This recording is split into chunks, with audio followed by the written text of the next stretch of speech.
क्या आपने कभी सोचा है कि समुद्र के बीच चल रहा एक तेल का जहाज अचानक अपना रास्ता बदल ले और वो भी किसी एक ऐसे देश की ओर चल पड़े जिसकी किसी को उम्मीद नहीं थी।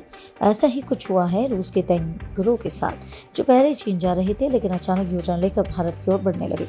जी हाँ, रिपोर्ट्स के मुताबिक कम से कम 7 रूसी तेल से भरे जहाजों ने अपना रास्ता बदल लिया और अब ये भारत की ओर जा रहे हैं।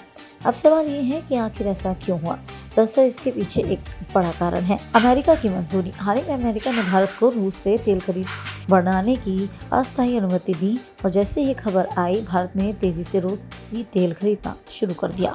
बताया जा रहा है कि सिर्फ एक हफ्ते में ही भारत ने करीब 30 मिलियन बैरल तेल खरीद लिया, जो अपने आप में बहुत बड़ी मात्रा है। अब जब भारत की डिमांड अचानक बढ़ गई तो जो टैंकर पहले चीन जा रहे थे उन्हें रास्ते में ही मोड़ दिया गया। एक उदाहरण है कि एक्वा टाइटन नाम का टैंकर जो पहले चीन के राजोआ पोर्ट जा रहा था, लेकिन दक्षिण चीन सागर में ही उसने यू टर्न ले लिया और अब भारत के न्यू मंगलोर की ओर बढ़ रहा है, जहां उसके 21 मार्च तक पहुंचने की उम्मीद जताई जा रही है। सिर्फ एक ही नहीं बल्कि कई जहाजों ने अपना रास्ता बदला है। डेटा के अनुसार कम से कम 7 टैंकर हैं जो चीन से भारत की ओर डाइवर्ट हुए हैं, लेकिन इसके पीछे सिर्फ अमेरिका की मंजूरी ही कारण नहीं हो सकती। दरअसल इस समय पश्चिमी एशिया में चल रहे तनाव और युद्ध की वजह से तेल सप्लाई पर असर पड़ा है।